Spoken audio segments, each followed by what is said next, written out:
Hello everyone, welcome to the Stroytellers, your place for the best horror stories. For the next hour, I want you to put on your earphones, put your phone face down, and close your eyes. Relax, and let this story take you to a world full of chills and mystery. I've been listening to horror stories for years, and now I'm here to share the most amazing ones with you. I know you use this video to fall asleep, so before that, like the video and subscribe to the channel. Also, where are you from and what time are you watching? Now get comfortable and relax.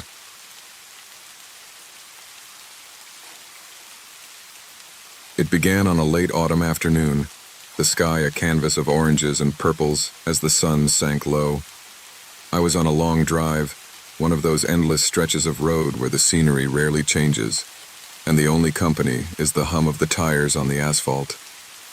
I had been driving for hours, fatigue creeping into my bones. My destination was still far off, and I wasn't sure I could make it without a break. As I glanced at the GPS, a small town's name popped up, Willow Creek.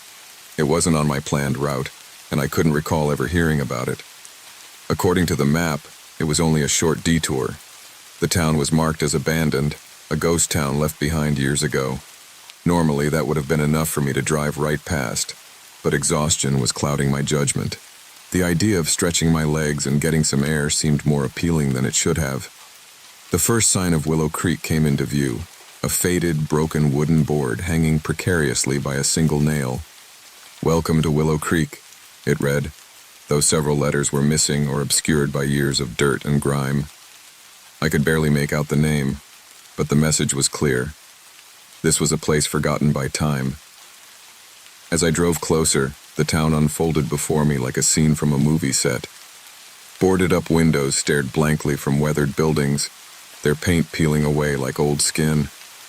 Roofs sagged under the weight of years without care, and rusted cars sat abandoned by the roadside, their tires long since deflated. The main street, once lively with the hustle and bustle of small-town life, was now cracked and overtaken by weeds, nature slowly reclaiming its territory. I pulled into what looked like the town's main drag, parking in front of an old diner. The place had a name once, but the sign above the door was so faded that any words were now illegible. The door itself hung off one hinge, creaking slightly as the wind nudged it. The windows were grimy, coated in a thick layer of dust that obscured any view inside. I stepped out of the car and stretched, the crisp autumn air filling my lungs. It smelled stale, like dust and decayed wood, a scent of a place long untouched. My shoulders ached from the hours of driving, and the cool air was a welcome relief. I scanned the area, half expecting someone to appear, a curious local perhaps, but there was nothing, just silence. The town was deathly quiet. No distant hum of cars, no chatter of people, not even the chirping of birds. The only sound was the occasional rustle of leaves as the wind swept through the empty streets. I glanced at my phone. The signal was weak, but the map confirmed what I already knew. This place was abandoned. No population, no services, just an empty dot on the map. I considered getting back in my car and driving on, but something about the town intrigued me.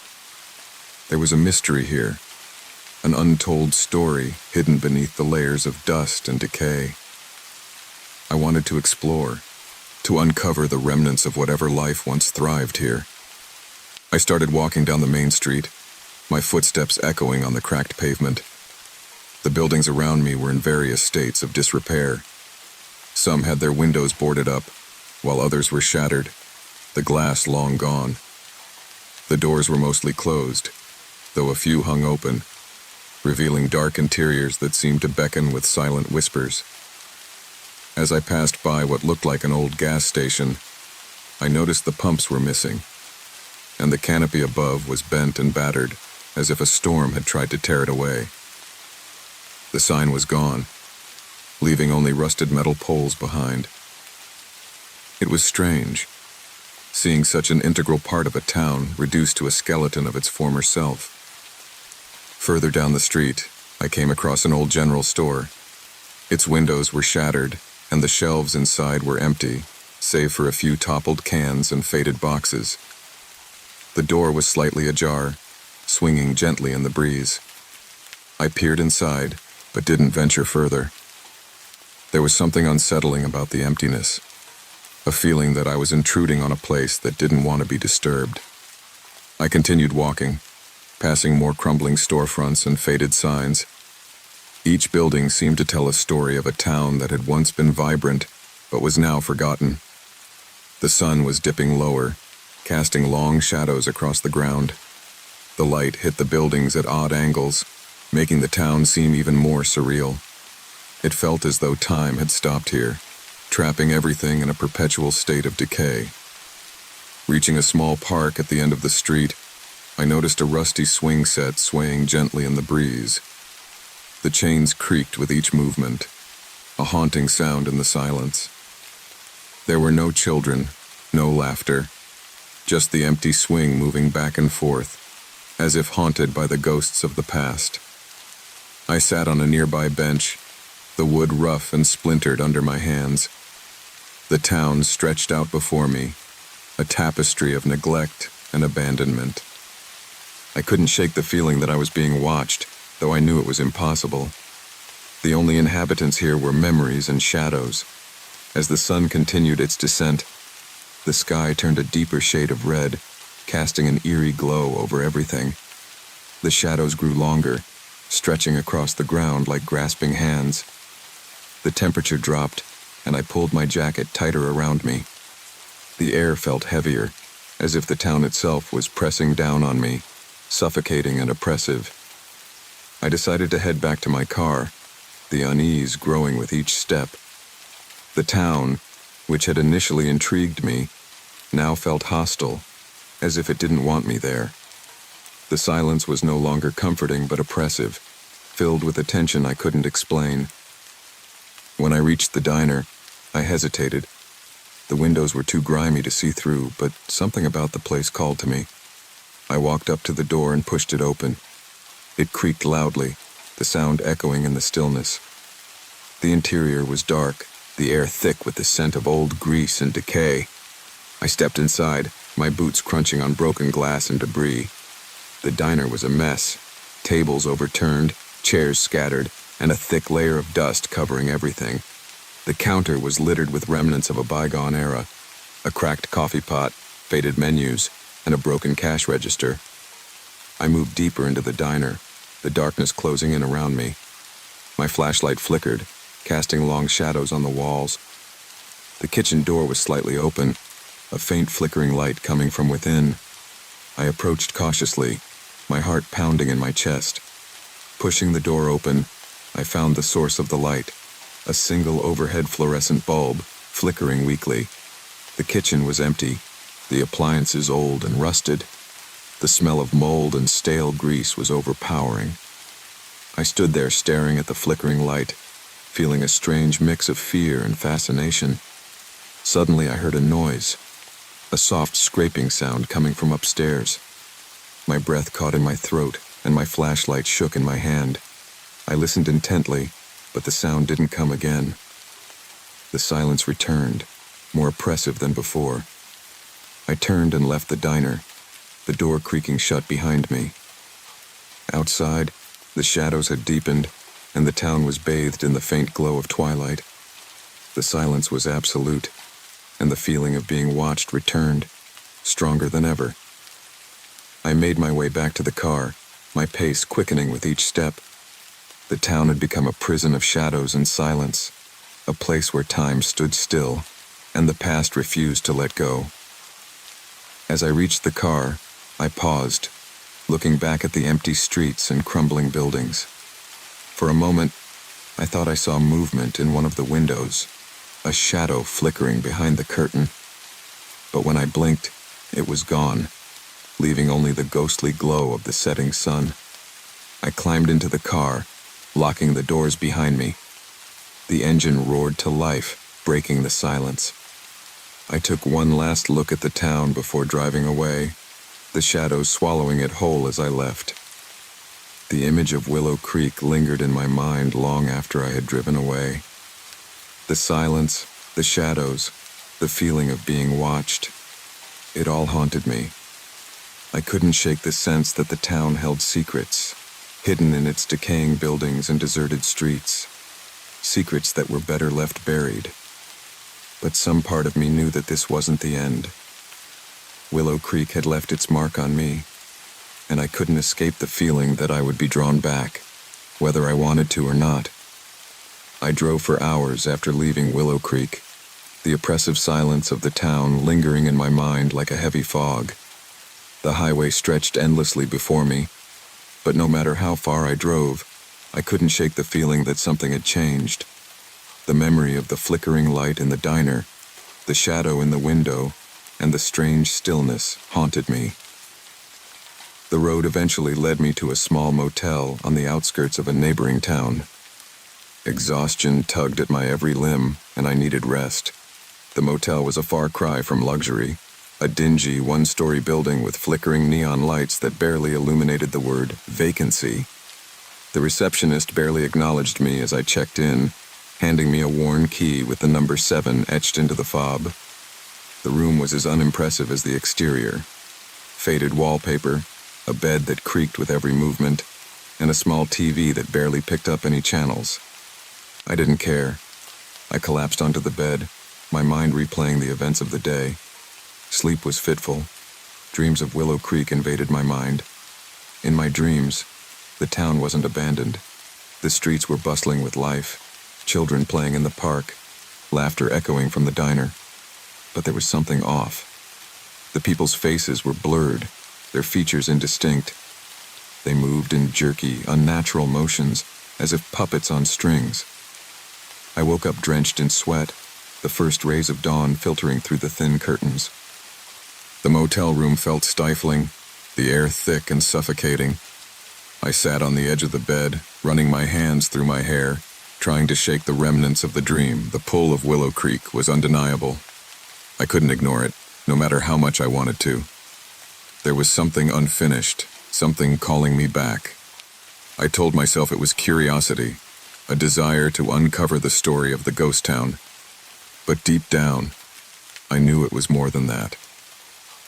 I packed my things, grabbed a quick coffee from the motel's lobby, and hit the road again. The sky was overcast, a blanket of gray clouds hanging low, mirroring the unease I felt.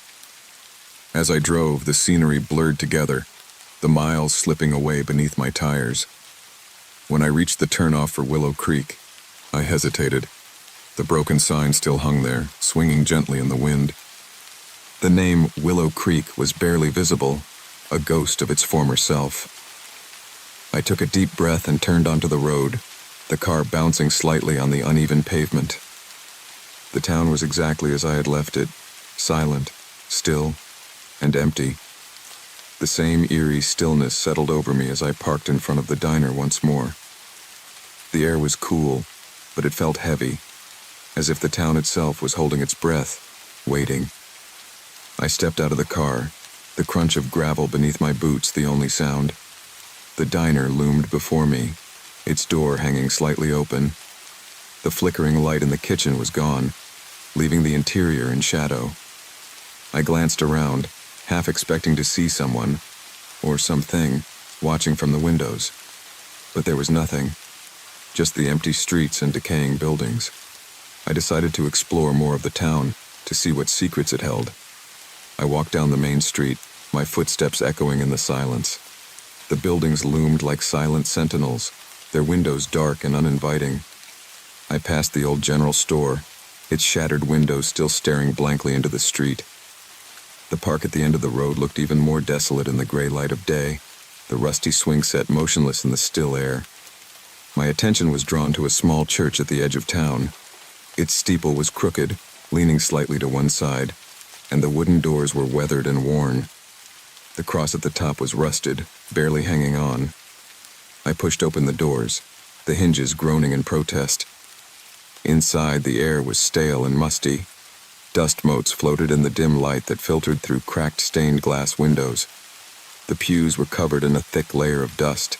some of them broken and splintered. An old, tattered Bible lay open on the altar, its pages yellowed with age.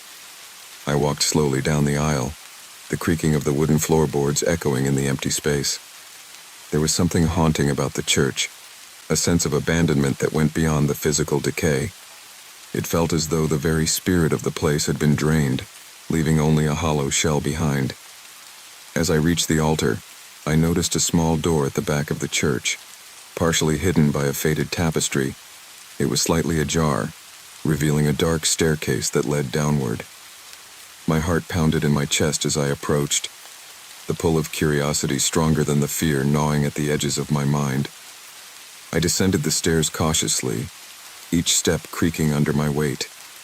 The air grew colder as I went deeper, the light from above fading into darkness. I fumbled for my flashlight, the beam cutting through the gloom. The staircase ended in a small basement, the walls lined with shelves filled with dusty books and ancient artifacts. In the center of the room was a table covered with papers and old photographs. I approached, my flashlight illuminating the contents. The photographs were faded, but they depicted scenes of Willow Creek in its heyday. Families smiling in front of the diner, children playing in the park, and townsfolk gathered for a community event. Among the photographs was a journal, its leather cover cracked and worn. I opened it carefully, the pages brittle and yellowed with age. The handwriting was neat, though faded in places. It belonged to someone named Margaret, who appeared to be a resident of Willow Creek. As I read through the journal, a story began to unfold. A story of a town that had once been vibrant and full of life, but was slowly consumed by something dark and inexplicable. Margaret wrote of strange occurrences, of people disappearing without a trace, of shadows that moved on their own, and of an oppressive presence that seemed to grow stronger with each passing day. The last entry was dated over 50 years ago. Margaret spoke of a town meeting where they decided to leave Willow Creek behind, to escape whatever darkness had taken hold. She wrote of her fear that it might not be enough, that the town's curse would follow them wherever they went. I closed the journal, my hands trembling. The pieces were beginning to fit together, but there were still so many unanswered questions. What had happened to the people of Willow Creek? Why had they abandoned their town? And what was the nature of the darkness that had consumed it? I gathered the photographs and journal, intending to take them with me. As I made my way back up the stairs, a cold draft swept through the church, extinguishing my flashlight. I fumbled to turn it back on, my pulse racing. The oppressive silence returned, wrapping around me like a suffocating blanket. When I emerged into the main hall of the church, the atmosphere had changed. The dim light from the stained glass windows cast strange patterns on the walls, and the air felt thick and heavy. The church seemed to be watching me, as though it were alive, aware of my presence. I didn't wait to find out what might happen next. I hurried out of the church, the doors slamming shut behind me with a deafening echo. The streets of Willow Creek were as empty as before, but the feeling of being watched had intensified. Shadows flickered at the edges of my vision, but when I turned to look, there was nothing there. I reached my car and climbed in, locking the doors behind me. The engine roared to life, shattering the silence. I took one last look at the town as I pulled away, the church standing silently in the distance, its crooked steeple a dark silhouette against the gray sky. The drive back to the main highway was a blur, my mind racing with the revelations from Margaret's journal. Willow Creek was more than just an abandoned town. It was a place marked by something ancient and malevolent, a force that had driven its people away and left it in a perpetual state of decay. As I merged back onto the highway, I couldn't shake the feeling that my journey with Willow Creek was far from over. The town had secrets, and I was now a part of its story. The photographs and journals sitting on the seat beside me were proof of that. Whatever darkness had claimed Willow Creek, it hadn't finished its work. And somehow, I knew it was only a matter of time before I would be drawn back, whether I wanted to be or not. The miles stretched endlessly as I drove away from Willow Creek, the journal and photographs resting heavily on the passenger seat. My mind raced with the possibilities of what lay beneath the surface of that ghost town. Margaret's journal had offered a glimpse into the horrors that befell Willow Creek, but the full story remained hidden in shadows. As I reached a rest stop, I pulled over, the need for a break overwhelming. The sun was setting, casting long shadows across the parking lot. I stepped out of the car, the crisp evening air filling my lungs. The weight of the journal tugged at my consciousness, urging me to delve deeper. Sitting on a worn bench, I opened the journal once more. I skimmed through the entries, looking for anything I might have missed. Margaret's detailed accounts of the strange occurrences in Willow Creek painted a picture of a town slowly succumbing to an unseen force. The final pages hinted at a ritual, a desperate attempt by the townsfolk to contain the darkness. The ritual was conducted in the church's basement, the very place where I had found the journal. Margaret described it as their last hope, a way to bind the darkness to the town, preventing it from spreading beyond Willow Creek. But something had gone wrong. The ritual was incomplete, the binding imperfect. A sudden realization struck me. The journal wasn't just a record of the past. It was a guide, a blueprint for finishing what the townsfolk had started. If I could find the missing pieces, perhaps I could complete the ritual and lay the darkness to rest once and for all. With renewed purpose, I started the car and headed back toward Willow Creek. The sun had dipped below the horizon, casting the world into darkness. The road seemed longer this time, the shadows deeper and more foreboding. Every mile brought me closer to the source of the town's curse. When I arrived, the town was bathed in the pale light of the moon, casting eerie shadows across the crumbling buildings. The silence was oppressive, pressing down on me like a physical weight. I parked near the church, its steeple leaning ominously in the moonlight. Clutching the journal tightly, I stepped out of the car, my breath visible in the cool night air. The town seemed to pulse with an unseen energy, the very ground beneath my feet thrumming with it. I approached the church, the heavy wooden doors creaking as I pushed them open. The interior was as desolate as before, but the air felt charged, as if the church itself was alive. I made my way to the basement, my flashlight casting long shadows on the walls. The cold was more intense this time, biting through my clothes and chilling me to the bone. In the basement, I carefully examined the contents of the table. The photographs, the old books, and Margaret's journal all seemed to point to one conclusion. The ritual needed to be completed to free Willow Creek from its curse. But there were still missing pieces, items mentioned in the journal that were essential for the ritual. Margaret had written about a sacred symbol, a talisman that had been passed down through generations of the town's founders. It was said to be the key to sealing the darkness, binding it to the town forever.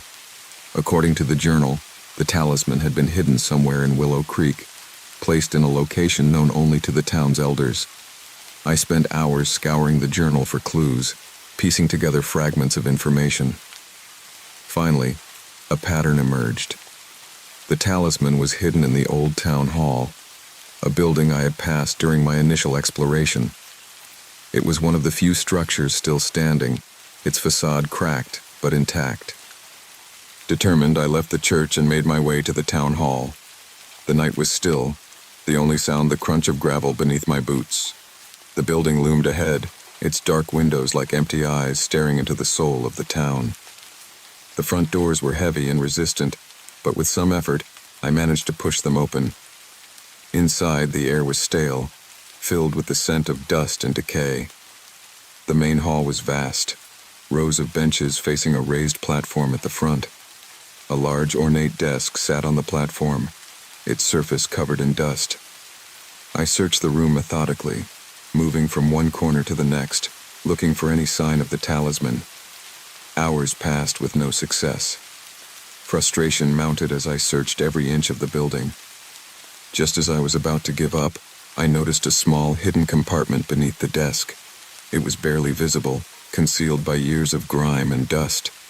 My hands trembled as I pried it open. Inside, wrapped in a faded cloth, was the talisman. It was a small, intricately carved object, made of an unknown material that seemed to shimmer in the dim light. The symbol etched into its surface matched the description in Margaret's journal. This was it, the key to completing the ritual. With the talisman in hand, I hurried back to the church. The air grew colder with each step, the sense of urgency pressing down on me. Time seemed to warp, the night stretching on endlessly. By the time I reached the basement, my breath was visible in the freezing air. I placed the talisman on the table, alongside the photographs and journal. Following Margaret's instructions, I began to prepare for the ritual. I arranged the objects in a specific pattern, the talisman at the center. The final step was to recite the incantation written in the journal, a string of ancient words meant to seal the darkness. As I spoke the words, the air in the basement grew heavier, the shadows deepening.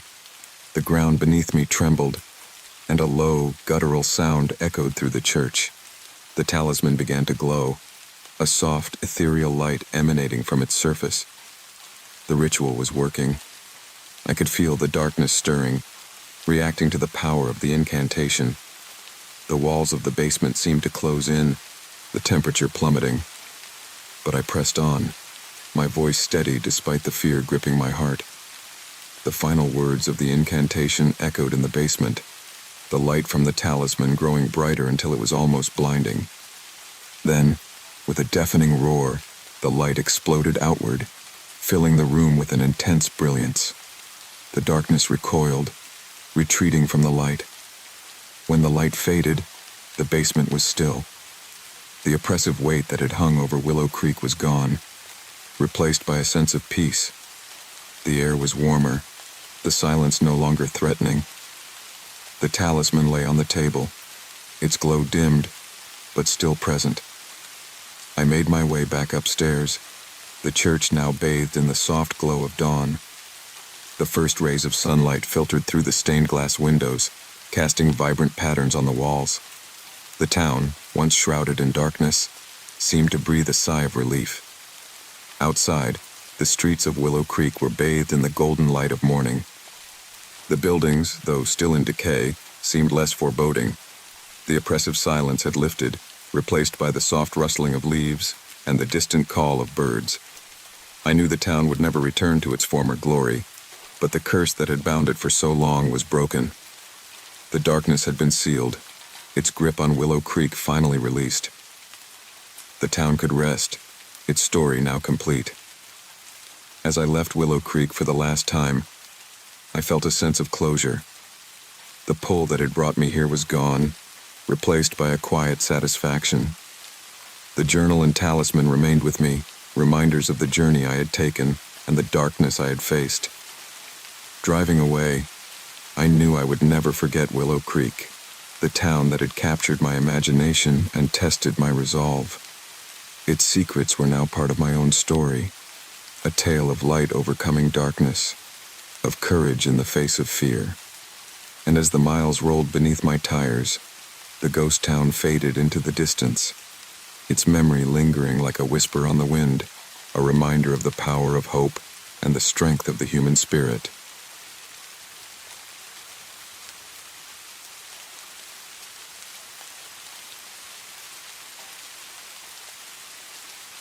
It was supposed to be just another quiet afternoon at the library. My job as an archivist wasn't glamorous, but I liked the peace that came with working among forgotten items. The library basement was where I spent most of my time, sorting through old records, books, and artifacts that hadn't seen daylight in decades.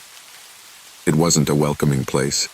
The single fluorescent light overhead flickered every few minutes, casting odd shadows on the rows of metal shelves. The air was thick, smelling faintly of mildew, and the faint hum of the heating pipes created a dull background noise. I had been assigned to organize several boxes labeled simply as storage. They were stacked haphazardly in a corner, layers of dust clinging to their surfaces. As I worked, my hands brushed over faded labels and brittle tape that held the boxes shut. Most of what I uncovered was dull, outdated catalog cards, old maps, and brittle pages that crumbled at the edges when I handled them. Then I noticed it. One box, tucked away behind the others, looked different. Its cardboard was faded, the corners softened as if it had been moved from place to place for years without being opened. There were no markings on the outside, No labels, no dates, just a faint ring of discoloration where something had once rested on top. When I lifted it, I heard a faint rattle, as though something loose was shifting inside. My curiosity sparked. What could be in there? I set the box down on the floor and knelt beside it, wiping the dust off my hands onto my pants. The tape sealing the box was brittle, almost falling apart at my touch. I peeled it away, my fingers trembling slightly with anticipation. When I opened the flaps, I froze. Inside was a stack of cassette tapes, neatly arranged in rows. Each tape was labeled in crooked handwriting, the ink faded but still legible. Names and dates were scrawled on each one. Adam, May 1984. Rachel, June 1984. Martin, July 1984. Some had short, cryptic notes in parentheses. Session 3, Dream Analysis. The labels alone sent a ripple of unease through me. Why would someone store therapy sessions in a library basement? And who were these people? I pulled out the topmost tape, its clear plastic casing scratched and faintly yellowed with age. The label read, Adam, May 1984. My fingers brushed against a faint coffee stain near the edge of the tape, as though someone had once handled it during a casual conversation, unaware of its importance. Nearby, an old cassette player sat on one of the shelves. It was dusty, but it looked functional. I felt an odd pull, a need to know what was on that tape. Plopping the tape into the deck, I pressed the play button. The player whirred to life, the tape crackling softly before a voice emerged from the static. "Can you tell me about the dream again?" A calm, measured female voice asked. She sounded older, her tone carrying a mix of authority and kindness. A man's voice answered hesitantly. It's the forest again," he said. "I'm running, but I can't see what I'm running from. There are whispers everywhere. I hear my name, but no one's there." His voice broke slightly, a tremor of fear leaking through. The therapist encouraged him to continue, asking about the details of the dream. As Adam spoke, I felt a knot form in my stomach. His words were painfully familiar. He described trees so tall they blocked out the moonlight, branches reaching out like skeletal hands. The whispers in the dream sounded like distant echoes, growing louder when he tried to ignore them. He mentioned tripping over roots, falling, and then waking up just before he was caught by something he couldn't see. I had dreamt of that same forest just 2 nights ago. The imagery was identical, the suffocating darkness, the whispering voices. My pulse quickened. How was this possible? I hadn't told anyone about that dream. It was just a coincidence, I told myself. Dreams were often strange and unexplainable, but the unease lingered. I stopped the tape and sat back, staring at the deck. My hands felt clammy, and my heart was beating faster than I wanted to admit. It wasn't just the content of the dream that unsettled me. It was the way Adam described it. His voice carried the same fear I had felt when I woke up that night, drenched in sweat, my throat dry from gasping for air. Shaking off the feeling, I decided to dig further. I couldn't let one tape scare me into abandoning the entire box. After all, this was my job. Archiving meant uncovering forgotten pieces of history, no matter how unsettling they might be. I rummaged through the box and pulled out another tape, labeled Rachel, June 1984. This time I hesitated before pressing play, but curiosity won. Rachel's voice came through, trembling with suppressed emotion. "I can't sleep," she said. "They're at the windows again." "Who is at the windows, Rachel?" the therapist asked. "They're not people," she whispered. "They're shadows. They don't have faces, but they watch me. Every night, I feel them there." She went on to describe a specific house. White walls, a creaky staircase, and windows that overlooked a small, overgrown garden. My heart sank as I listened. That was the house I had grown up in. She even described the exact pattern of the wooden banister, the way it squeaked if you leaned on it too hard. How could she know that? I stopped the tape and stared at it, my breath coming in shallow gasps. My rational mind fought to make sense of it. Perhaps it was a coincidence. Maybe Rachel had lived in a similar house. After all, old houses often shared design features. But deep down, I didn't believe that. There were too many details, too many similarities. By the time I finished for the day, my mind was racing. The tapes had unlocked something, a sense of dread I couldn't shake. As I turned off the basement lights and climbed the stairs, the quiet of the library felt oppressive. Every creak of the floorboards and whisper of the wind outside made me glance over my shoulder. When I got home that night, I couldn't relax. My apartment, usually a place of comfort, felt uninviting. The shadows in the corners seemed darker, and every sound was magnified. I tried to watch TV, but my mind kept drifting back to the tapes. Who were Adam and Rachel? Why did their stories feel so intertwined with mine? And most importantly, how did these tapes end up in the library basement? Sleep didn't come easily that night.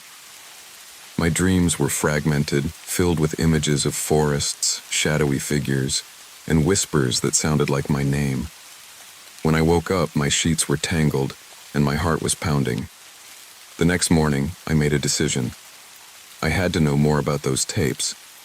They weren't just old recordings. They were something far stranger. I arrived at the library early, heading straight for the basement. The box was still there, its contents untouched since I'd left it.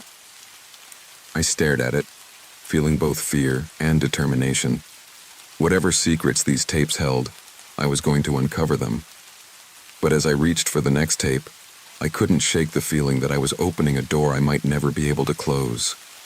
The box of tapes sat before me like a puzzle begging to be solved. I knelt on the cold basement floor, my fingers brushing against the edge of the next cassette. Its label read, Martin, July 1984.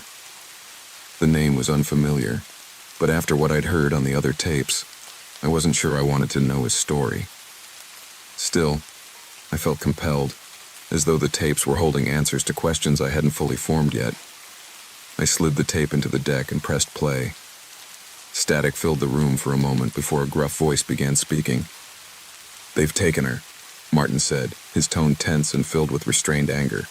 The therapist's calm voice responded. "Who took her, Martin?" "I don't know who they are," Martin snapped. "But they came into my house, into my life, and took her right from her room." His breathing was ragged, and there was a long pause before he added, "And now they're coming for me."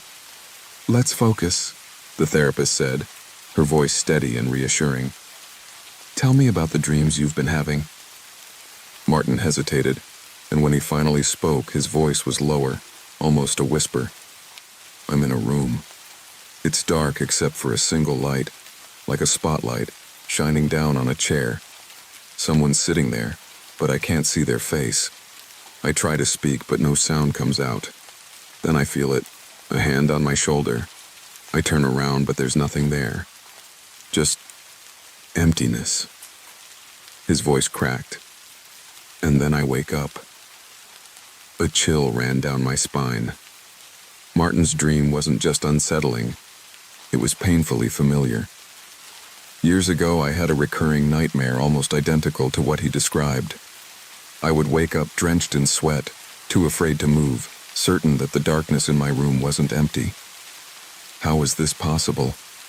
How could a stranger from decades ago describe something so deeply personal to me? The tape clicked as it reached its end. My hands were shaking as I removed it from the deck. I placed it back in the box, but I couldn't bring myself to pick up another. Instead, I sat back against the cold concrete wall, trying to make sense of what I'd heard. The rest of the day passed in a blur. I went through the motions of my usual tasks, sorting books, cataloging items, and answering the occasional question from patrons, but my mind was elsewhere. The tapes had unlocked something in me, a mix of curiosity and dread I couldn't ignore. That evening, I found myself back in the basement. The box of tapes seemed to call to me. and despite the gnawing unease in my chest, I decided to listen to one more. This time, I chose a tape labeled simply, Dr. Ellis, August 1984. Dr. Ellis, the therapist. My fingers hesitated over the play button. Until now, I'd only heard her calm, steady voice guiding others through their fears. What could her tape possibly reveal? I pressed play. At first, there was only silence.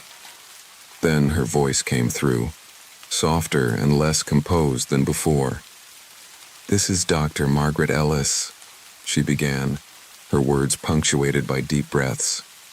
Session notes, August 12, 1984. Another pause, and then, "Something is wrong. I've been recording these sessions for months now, but things have started to change. It's as if the dreams my patients describe are bleeding into my own mind. I see the same forest, the same shadows. I hear the whispers, even when I'm awake." Her voice faltered. "I thought I could help them. I thought I could protect myself. But now I'm not so sure." My pulse quickened as I listened. Dr. Ellis sounded genuinely afraid, a stark contrast to the composed professional I'd heard on the other tapes. She continued, "I've started digging into the history of this phenomenon. It isn't isolated. There are records, old records of people experiencing similar dreams, similar intrusions. It goes back centuries, maybe longer. I don't know what it means, but I feel like I'm being watched. Every time I close my eyes, they're there, waiting." There was a sudden noise on the tape, a loud bang, as though something had fallen in the background. Dr. Ellis gasped, and the recording cut off abruptly. I sat frozen, staring at the cassette player. The room felt colder, and for the first time, the quiet of the basement felt oppressive. My instincts screamed at me to leave the tapes alone, to lock them back in their box and forget they ever existed. But I couldn't. Not now. I needed to know more. Over the next few days, I became consumed by the tapes. I listened to them one by one, piecing together fragments of a larger story. Each tape was a thread in a web of fear and mystery, connecting people who should have had nothing in common. Yet they all described the same forest, the same shadows, the same whispers. It was as though these dreams, or whatever they were, had chosen them. The deeper I delved, the more questions I uncovered. Who had recorded the tapes? Why had they been hidden away in the library basement? And why did I feel like these dreams were starting to follow me, too? One evening, I stayed late at the library, determined to find answers. I pulled out an old ledger I'd found in the archives, hoping it might provide some context. It was a log of items donated to the library over the years. Most entries were mundane, collections of books, family heirlooms, photographs. But one entry stood out. Box of tapes. Anonymous donation. September 1984. No name. No explanation. Just a date. I flipped to the next page, but the entry was the last one in the ledger. Frustrated, I slammed the book shut and leaned back in my chair. Whoever had donated the tapes clearly didn't want to be identified. But why? As I sat there, the hum of the fluorescent lights seemed louder than usual, the shadows in the corners deeper. I rubbed my temples, trying to push the unease away. Then I heard it. A faint whisper. I froze. My breath caught in my throat. It was so soft I almost thought I'd imagined it. But it was there, just beyond the edge of hearing. My name. Sarah. I whipped around, but the basement was empty. My pulse thundered in my ears as I grabbed my bag and bolted up the stairs. I didn't look back. At home, I locked the door and double-checked the windows before collapsing onto the couch. My hands were trembling, and I couldn't shake the feeling that something had followed me. I tried to rationalize it. Maybe I was just overtired. Maybe I'd imagined the whisper. But deep down, I knew that wasn't true. The tapes were more than just recordings. They were connected to something much bigger, something I didn't understand. And now, whatever it was, it had found me. That night, the dreams returned. I was back in the forest, the trees towering above me, their branches clawing at the sky. The whispers were louder this time, closer. I ran, my feet crunching over fallen leaves, but no matter how far I went, the voices followed. When I woke up, I was gasping for air, my sheets soaked with sweat. I sat up, my heart pounding, and noticed something on my bedside table, a cassette tape. It hadn't been there before. My blood ran cold as I picked it up. The label was blank, the plastic casing smooth and unmarked. How had it gotten there? I hadn't brought any tapes home with me. Hands shaking, I grabbed the small tape player I kept in my desk drawer and slid the cassette inside. I hesitated, my finger hovering over the play button. Then, summoning my courage, I pressed it. Static filled the room, louder than usual. Then came a voice. My voice. "They're here," I whispered on the tape. "They're watching." The static grew louder, drowning out the rest of the recording. I yanked the tape from the player and threw it across the room, my chest heaving. How was this happening? I didn't sleep for the rest of the night. Instead, I sat in my living room, staring at the tape lying on the floor, wondering what I had gotten myself into, and whether I could ever escape. I spent the rest of the night in my living room, the cassette tape lying on the floor like a silent threat. The room was cloaked in a stillness that felt unnatural, as though the world itself was holding its breath. My mind raced, trying to piece together the fragments of the mystery surrounding the tapes. Each detail, each voice, seemed connected to something vast and incomprehensible. By morning, I knew I couldn't ignore it any longer. Whatever was happening, it had followed me from the library and found its way into my home. The question was, why? What did the tapes want from me? The library basement felt different when I returned later that day. The air was heavier, almost stifling, and the box of tapes seemed to radiate an energy I hadn't noticed before. I hesitated at the top of the stairs, a part of me wanting to turn back, but I couldn't. Not now. Not after everything. I descended the stairs and sat cross-legged on the cold floor, the box of tapes in front of me. There were only a few left, and I decided I would listen to all of them. If there were answers, they had to be here. I reached for the next tape. Its label read, "Final Session, October 1984. My breath caught in my throat. This was it. The last recording. Whatever had happened to Dr. Ellis and her patients, it ended here. I slid the tape into the player and pressed play. The recording began with Dr. Ellis's voice, but this time it was unsteady, almost broken. "This is Dr. Margaret Ellis," she said. "Final session, October 5th, 1984. There was a pause, and I could hear her breathing, rapid and shallow. "I've made a terrible mistake. I thought I could help them. I thought I could contain it, but it's grown beyond anything I could have imagined." Another pause, followed by a rustling sound, as though she were pacing. "The dreams aren't just dreams. They're a doorway. A connection to something else. Something that's been watching us for a long time." Her voice cracked. "I tried to warn them, but it was too late. The shadows took them, all of them, and now they're coming for me." There was a loud thud on the tape, as if something heavy had fallen, followed by the sound of a chair scraping against the floor. Dr. Ellis's voice returned, quieter now. "If you're listening to this, you need to stop. Don't look for answers. Don't try to understand. Burn the tapes. Destroy them before they find you too." The recording ended abruptly, leaving only static. I sat in stunned silence, the weight of her words pressing down on me. Burn the tapes? Was that the answer? But how could I destroy them when I still didn't understand what they were, or why they seemed to be tied to me? Before I could think further, I felt a sudden chill. The room seemed darker, the shadows stretching unnaturally across the walls. I stood, my heart pounding, and turned toward the stairs. That's when I saw it. A figure standing at the top, cloaked in darkness. "Who's there?" I called, my voice trembling. The figure didn't move.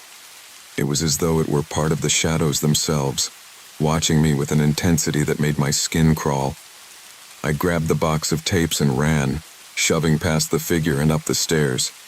When I reached the main library floor, I turned back, but the figure was gone.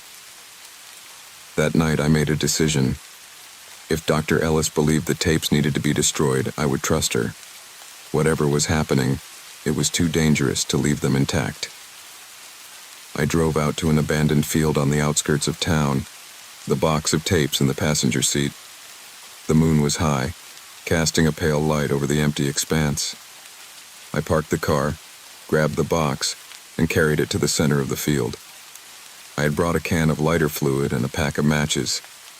My hands trembled as I poured the fluid over the tapes, the acrid smell filling the air. I struck a match and hesitated, the tiny flame flickering in the cool night breeze. Then I dropped it. The fire roared to life, consuming the tapes in a matter of seconds. I stepped back, shielding my face from the heat, and watched as the flames devoured the plastic and magnetic tape. For a moment, I felt a flicker of relief. It was over. The tapes were gone. But then the wind picked up, and the flames turned an unnatural shade of blue. The air grew colder, and I heard it. The whispers. "Sarah?" I turned, my heart racing, and saw them. Figures emerging from the darkness, their forms barely distinguishable from the shadows themselves. They surrounded me, their eyes, if they had any, locked onto me. "You can't stop it," a voice whispered, soft and malevolent. I stumbled back, tripping over my own feet as the figures closed in. The whispers grew louder, more insistent, until they were a cacophony in my ears. My vision blurred, and I felt the ground give way beneath me. When I woke, I was lying in the field, the box of tapes still intact beside me. The fire was gone, as though it had never been lit. The moon hung low in the sky, and the first hints of dawn were creeping over the horizon. I sat up, my body aching, and stared at the box. The tapes were untouched, their labels gleaming faintly in the dim light. My attempt to destroy them had failed, but I understood now. The tapes weren't just recordings, they were a vessel, a way for whatever this was to reach into our world, and I was connected to it, whether I wanted to be or not. I drove home, the box of tapes still in my possession, and locked them in the trunk of my car. I didn't know what to do next, but I knew I couldn't leave them unguarded. In the days that followed, I searched for a way to sever the connection, to end whatever had started with those tapes. I scoured old texts, reached out to historians, and even contacted a paranormal investigator. But no matter where I turned, the answer was always the same. The tapes were a bridge between worlds, and destroying them wouldn't close the door. Eventually, I made peace with my role. The tapes remained locked away, hidden where no one else could find them. I became their guardian, the one who would ensure they could never be used again. The dreams never stopped, and the whispers still followed me in the quiet moments. But I had made my choice. I would bear this burden to protect others, to keep the darkness at bay. And so, the story ended not with a victory, but with a vow, to guard the tapes, to hold the line, and to ensure that whatever lay in the shadows would never cross into the light.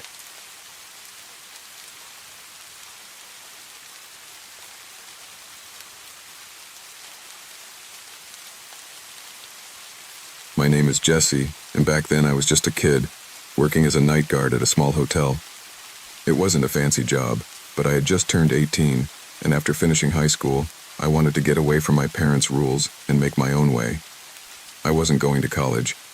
I didn't want to do what everyone expected of me, so I took this job. The hotel wasn't much, just a small building near the edge of town, where the road curved into a dark stretch of woods. Most of the guests that came through were passing through, looking for a place to sleep for the night. It wasn't glamorous, but I was proud to have a steady paycheck. I'd been working there for a couple of months when I met the two men I'll never forget. It was a stormy night, the kind of night when the wind howls and the rain falls so hard you can't see anything outside the windows. I was sitting at the desk, reading a book to pass the time. The hotel had been quiet for hours, no guests, no noise, until I heard the bell on the front door ring. I looked up to see two men entering the lobby. They were tall, wearing heavy coats, boots covered in snow. They had clearly just arrived, probably driving through the storm. They were laughing about something when they stopped and saw me sitting at the desk. They looked at each other for a second, then slowly walked toward me. "Good evening," I said with a smile, trying to be polite. I was tired, but I didn't want to seem rude. They didn't have a reservation, so I quickly got them set up in a room. Standard 2-bedroom. Nothing out of the ordinary. But as they were walking away, I heard them start talking about how good-looking they thought I was. I was 18, and it made me uncomfortable, but I tried to shake it off. After all, I figured it was just part of the job. People were always saying things like that. But then something happened that I would never forget. A couple of hours passed, and I was still sitting at the front desk when I heard the bell again. One of the men came back in, walking up to the desk. He had that strong smell of beer and cigarettes. He leaned in close to the counter, much too close for comfort. "Hey, the shower in our room isn't working," he said, his voice slurred a little. "You need to fix it." I told him I'd call maintenance, but of course they weren't answering. The storm was making everything worse, and I was just trying to keep calm. "The best I can do is have someone look at it in the morning," I told him. That didn't go over well. He started getting louder, saying he'd leave a bad review and complain to my boss.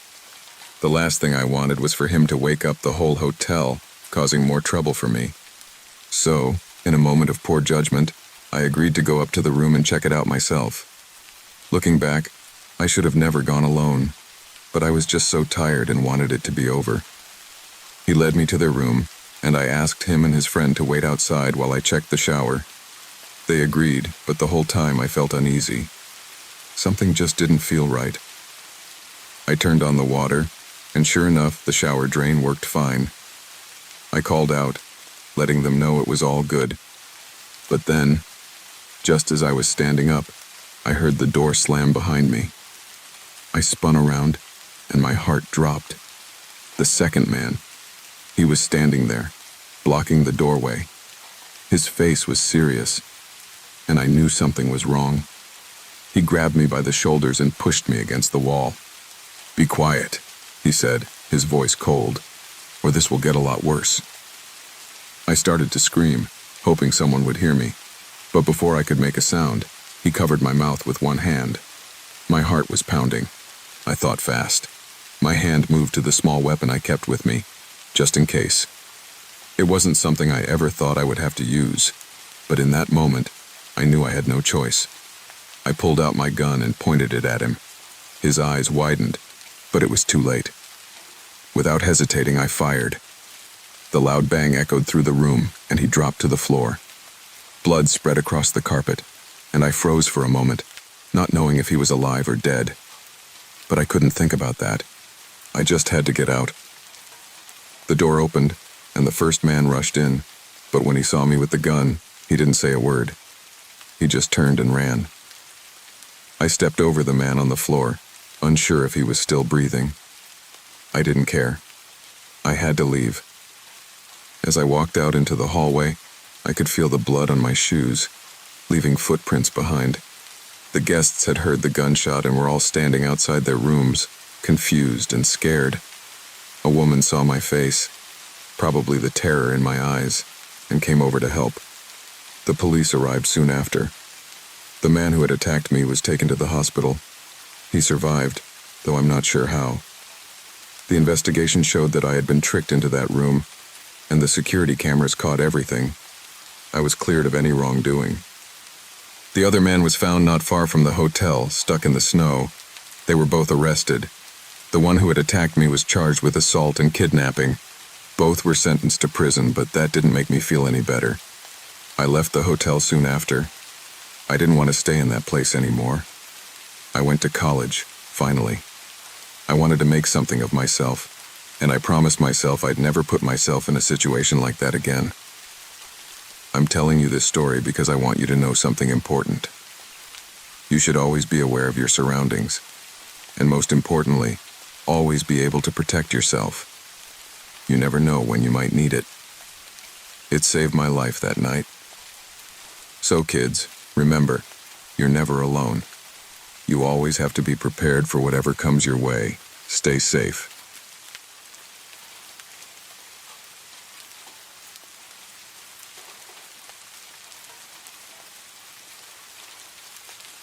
It was a chilly autumn night when I gathered my cousins, Ethan, Callie, and Rowan, around the fireplace. The wind outside made the tree branches tap against the window, a sound that sent shivers down our spines. "Do you want to hear a real story?" I asked, my voice low and serious. Their eyes widened, and they nodded eagerly. I took a deep breath and began. This happened to me when I was your age. Back then, we lived in a quiet little town surrounded by thick woods. My best friend was a boy named Silas. Silas was curious about everything, especially the things we weren't supposed to know. If there was a locked door, he wanted to open it. If there was a scary story, he wanted to prove it was true. And there was one legend in our town that Silas couldn't stop talking about. The story of the Breen family. Ethan leaned forward. Who were the Breens? The Breens, I explained, were a family who lived on the edge of town, in a big old house with peeling paint and broken windows. People said they used to be rich, but their money came from something bad, something cursed. No one knew exactly what. The family's fortunes turned dark. They had accidents, the kind that made people whisper about a curse. By the time Silas and I were kids, the house was abandoned. But there was one rule everyone followed. Don't go near the Breen house. Callie hugged a pillow to her chest. But you and Silas went, didn't you? I nodded slowly. Of course we did. Silas wouldn't stop bugging me about it. One day, he came running up to me after school, out of breath but grinning. "Lena," he said, "I found the key." "The key to what?" I asked. "To the Breen house," he said.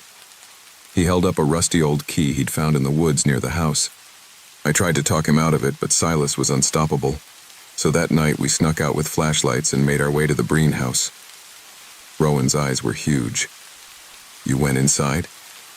"Oh, we went inside," I said. The door creaked open as Silas turned the key. The air inside was cold and smelled like dust and something else. Something rotten. The floorboards groaned under our feet. The first room we entered was a big parlor with an old piano. Silas ran his fingers over the keys, but it didn't make any sound. That was strange, but we kept going. I paused for effect, watching their faces.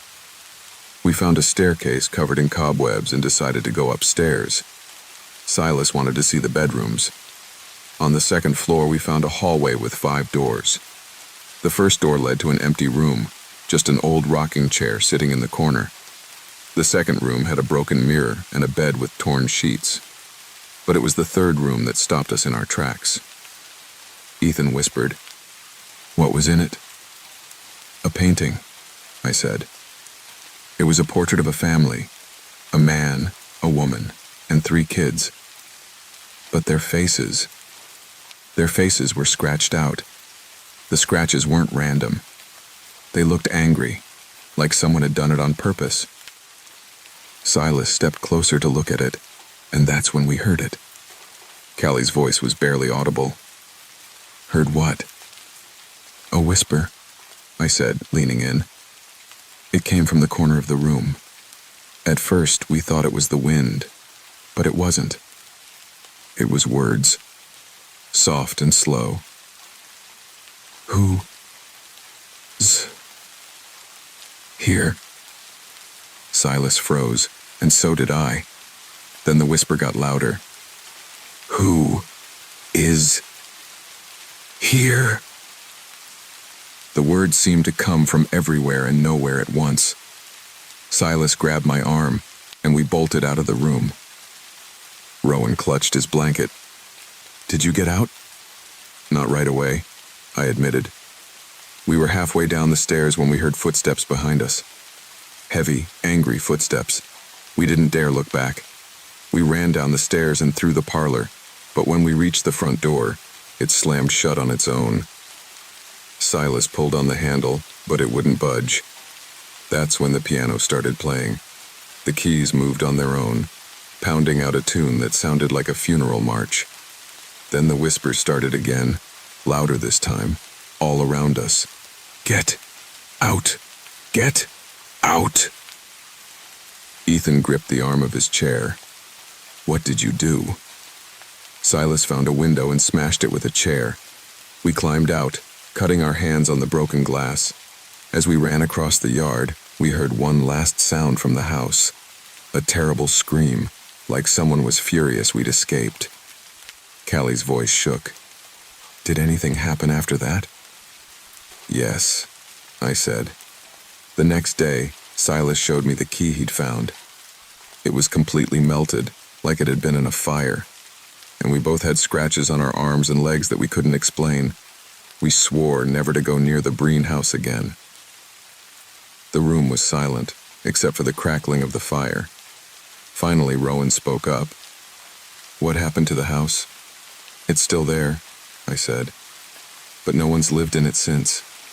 People say they hear whispers when they walk by, and sometimes they see faces in the windows, but I've never gone back." Ethan's eyes darted to the window. "Do you think it's really cursed?" I smiled faintly. "I don't know, but if you ever find an old key, maybe leave it where you found it.